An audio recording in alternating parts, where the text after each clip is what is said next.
সেখানে অসুবিধা বলতে কি বোঝাচ্ছেন আমরা এটা বুঝতে পারছি না স্যার। অসুবিধা বলতে কাদের অসুবিধা, কি অসুবিধা?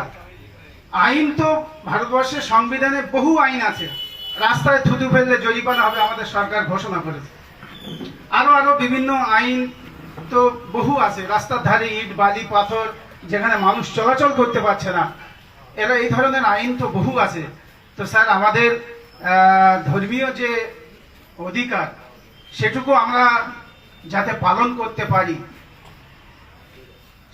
আপনারা আপনাদের দায়িত্ব পালন করেছেন, আমাদেরকে জানিয়ে দিয়েছেন, কিন্তু একটা গ্রামে 1000, 1500, 2000 লোক, তাদেরকে আমরা যে কিভাবে বলবো যে মসজিদ থেকে মাইকটা আমাদের নামিয়ে ফেলতে হবে? একটু আরো এই অ্যাওয়ারনেস ক্যাম্পটা যদি আরো একটু ছড়িয়ে দেন, প্রতিটা জিপিতে জিপিতে যদি করেন, সেখানে প্রত্যেকটা গ্রামের মানুষ এসে যদি বোঝে এই আজকে ইমাম সাহেবরা যে বলা মানে তাদের উপরে একটা বিরাট চাপ আসবে।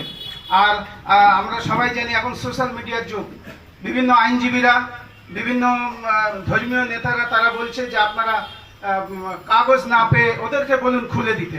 সেটা তো শোভা পায় না। আমরা পুলিশকে বলতে পারি না যে আপনারা খুলে দিন, কিন্তু আপনারা কাগজ দিতে পারবেন না আর আমরা খুলতে পারবো না। এই দুটোর মাঝখানে দুজনেই সমস্যায়।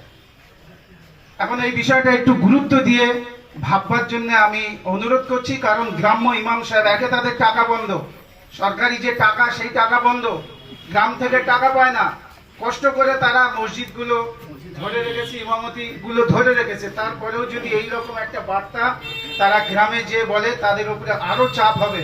সেই জন্য এই চাপ এই সাধারণ নিরীহ ইমাম সাহেবদের উপরে না দিয়ে গ্রামের যারা দায়িত্বশীল, যারা প্রতিনিধি, পঞ্চায়েত প্রতিনিধি, প্রধান, তাদেরকে দিয়ে আপনারা আরেকটু অ্যাওয়ারনেস ক্যাম্প আরেকটু বৃহৎ আকারে করে আমার মনে হয় এই সিদ্ধান্তটা নেওয়া ভালো হবে।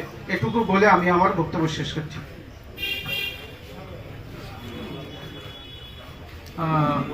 আমরা এখানে কোনো ধর্মীয় যে অধিকার সেটা পূর্ণ করার চেষ্টা করছি না।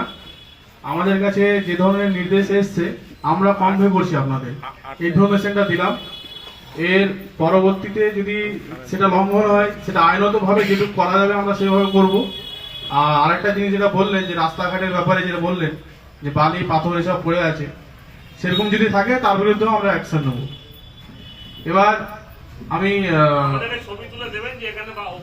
আমাদের হিন্দু ধর্মের ভাইদের মধ্যে থেকে যদি কেউ কিছু বলতে চান তাহলে বলতে পারেন।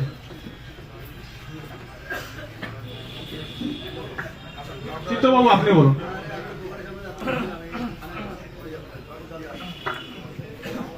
নমস্কার।